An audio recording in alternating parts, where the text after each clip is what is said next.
அன்பு நெஞ்சங்களே அனைவருக்கும் வணக்கம். நான் டாக்டர் ஐபிகே. காலையில் ஒரு நியூஸ் படித்தேங்க.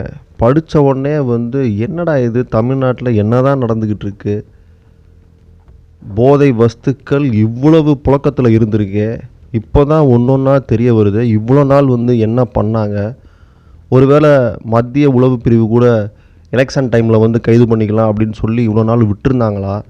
சடனாக ஒவ்வொரு இடத்துலையும் தமிழகத்திலேயே இவ்வளவு போதை வஸ்துக்களை பறிமுதல் பண்ணிகிட்ருக்காங்களே. அப்போ இவ்வளோ நாள் புழக்கத்தில் தான் இருந்துச்சா? என்ன காரணம் அப்படின்னு புரியாமல் இருக்குது. 10,000 போதை மாத்திரைகள் ஈரோடு மற்றும் நாமக்கல்லில் பறிமுதல். ஆன்லைனில் வாங்கி இதை மாணவர்களின் மத்தியில் சேல் பண்ணுறதுக்காக வெயிட் பண்ணிட்டு இருந்திருக்காங்க ஒரு 15 கயவர்கள். இது என்ன நியூஸ் அப்படின்னு சொல்லிட்டு விரிவாக பார்ப்போம்.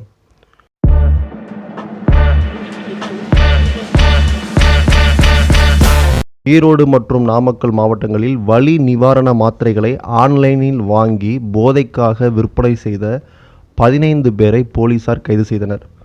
அதனுடைய மதிப்பு கிட்டத்தட்ட 35 லட்சம் ரூபாய் என்று கூறப்படுகிறது. நாமக்கல் மாவட்டம் பள்ளிப்பாளையத்தைச் சேர்ந்தவர்தான் ஜீவானந்தம். வயது வெறும் 25. கட்டிட தொழிலாளியான இவர் பள்ளிப்பாளையம் காவல் நிலையத்தில் அளித்த புகாரில், நானும் எனது நண்பர்களும் வலி நிவாரண மாத்திரைகளை போதைக்காக பயன்படுத்தி வந்தோம். தற்போது நான் பயன்படுத்துவது இல்லை. எனினும் இந்த மாத்திரைகளை பயன்படுத்துமாறு நண்பர்கள் என்னை கட்டாயப்படுத்தி வருகின்றனர். அவர்கள் மீது நடவடிக்கை எடுக்க வேண்டும் என்று தெரிவித்திருந்தார். இது குறித்து விசாரிக்க நாமக்கல் போலீசார் எஸ்பி ராஜகிருஷ்ணன் உத்தரவின் பேரில் திருச்செங்கோடு டிஎஸ்பி இமயவரம்பன் தலைமையில் ஒரு தனிப்படை ஒன்று அமைக்கிறாங்க. தலா 200 முதல் 300 வரை இதோட ரேட்டை ஃபிக்ஸ் பண்ணி போதைக்காக தண்ணீரில் கரைத்தும் ஊசி மூலம் உடலில் செலுத்தியும் பயன்படுத்துமாறு இதை அங்கே இருக்கக்கூடிய இளைஞர்களை வலியுறுத்தியிருக்கிறாங்க அப்படின்னு சொல்லப்படுது.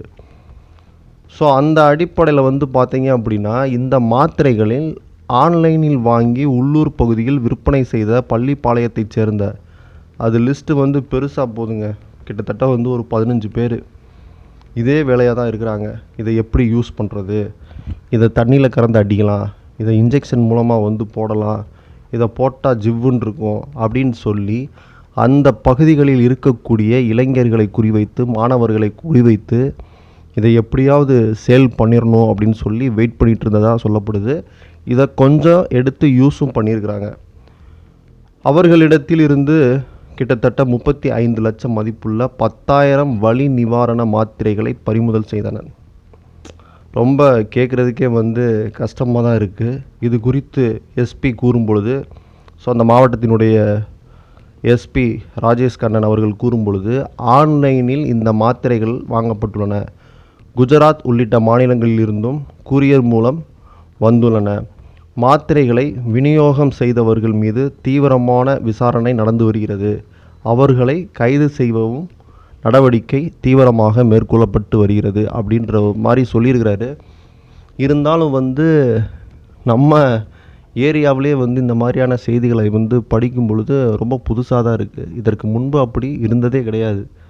மது, கஞ்சா, புகையிலை இதுதான் நம்ம கேள்விப்பட்டிருப்போம்.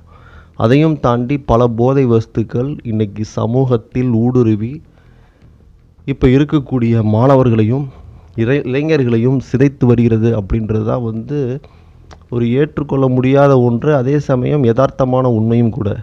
இதற்கு கடுமையான நடவடிக்கைகள் எடுக்கப்பட வேண்டும். அரசு இரும்பு கரங்கொண்டு இது போன்ற சம்பவங்களை தவிர்க்க வேண்டும். இதை பற்றி உங்களுடைய கருத்துக்கள் என்ன அப்படின்றத எங்களோடு கூட பகிர்ந்துக்கோங்க. ஸோ தொடர்ந்து விவாதிப்போம். நன்றி, வணக்கம்.